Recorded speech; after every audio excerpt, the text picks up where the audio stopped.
At ito nga pala ang pagpapatuloy sa ginagawa naming bahay. Kaya tara, samahan nyo kami kung ano na ang update sa pinapagawa naming bahay at kung ano nang natapos. Ako nga pala si Kevin at nagretiro ako ng maaga sa pagiging empleyado at umuwi ng probinsya para magkaroon ng simple, masaya at mapayapang pamumuhay kasama ng aking pamilya. Kaya tara, samahan nyo kami sa paninirahan namin sa probinsya.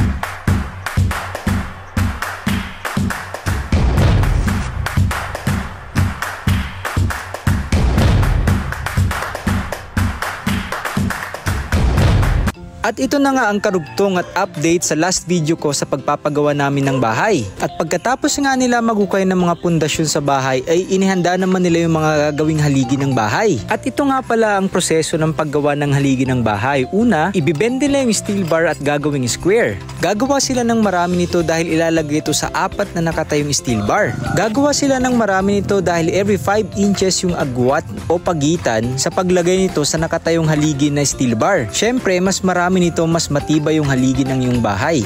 Yung kapal pala ng steel bar na yan na gagamitin sa paikot ng haligi ng bahay ay nasa 8mm yung kapal. Yan yung pinakamanipis na steel bar na ginamit sa pagpapagawa ng aking bahay dahil yan yung mas madaling iupi or i-bend paikot sa 4 na steel bar. At ito naman yung proseso sa paglagay ng ginawang square na steel bar. Ipapasok siya dyan sa 4 na steel bar at tatalian ng alambre.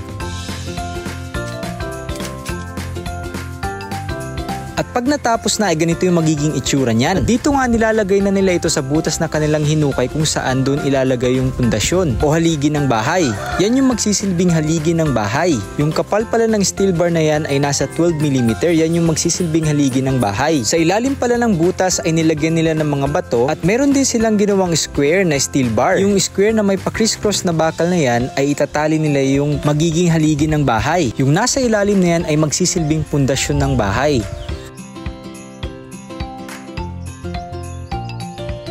Bago ito talian ng alambre sa ilalim, sisiguraduhin muna nilang maayos at pantay yung pagkakalagay at straight yung pundasyon ng bahay or haligi. At ito pala yung ginagamit nila para siguradong straight at pantay yung pagkakalagay ng haligi. Hindi ko alam kung anong tawag dyan pero yung sinasabi nila yan daw yung hulog. Merong pakorteng diamond na bakal na nakatali sa isang nylon at ibinababa ito sa dulo o sa ilalim.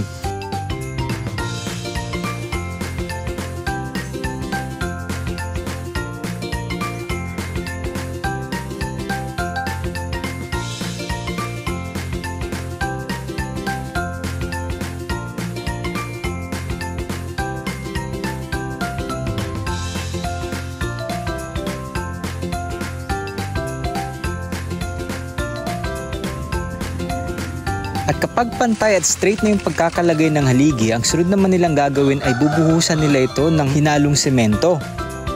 At ito yung magiging itsura kapag marami nang nabuhos na hinalong semento. Bali siyam lahat in total ang magiging haligi ng bahay. Hindi pa kasama dito yung magiging balcony o parang terrace doon sa harap ng bahay.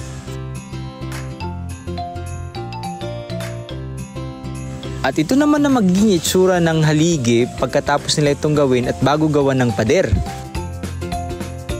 At pagkatapos gawin yung mga haligi ng bahay, ang susunod naman nilang gawin ay gagawa sila ng mga hukay para sa paglalagyan ng pader. Maghukay sila paikot ng bahay kung saan maglalagay ng pader. At pagkatapos naman maghukay paikot ng bahay, ang susunod naman nilang gagawin ay maglalatag sila ng steel bar doon sa ilalim paikot ng bahay. Meron 2 steel bar kung saan naman doon naman ilalagay yung steel bar na patayo na paglalagyan ng hollow blocks pataas.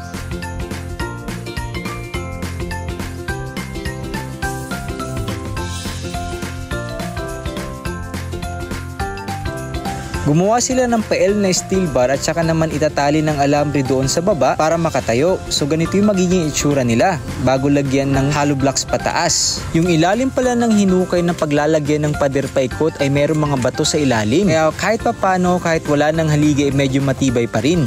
Yung iba nga ang ginagawa nila dyan ay merong beam na nilalagay. O parang meron pa ring haligi sa ilalim ng paikot ng bahay. At dahil bungalow type lang ang bahay na pinagawa ko, hindi ko na pinalagyan ng beam paikot ng bahay. Dahil medyo magastos at hindi kaya ng budget. Pero kung gusto mo naman mas matibay yung bahay mo, mas advisable na merong beam paikot ng bahay at merong pa-X sa gitna ng gagawing floor ng iyong bahay.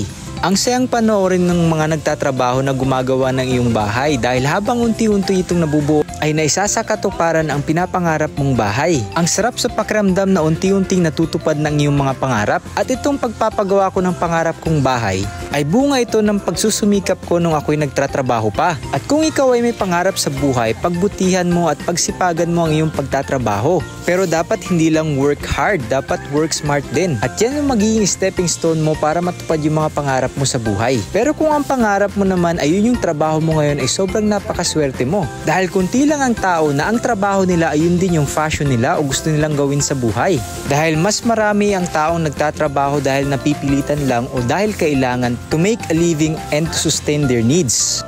But if you will work hard and smart, you will one day achieve the life that you want to live. Hanggang kalahati na pala yung nagawa sa aking bahay. I-update ko ulit kayo sa next vlog ko kung ano na maging itsura ng aking pinapangarap na bahay. Thank you for watching!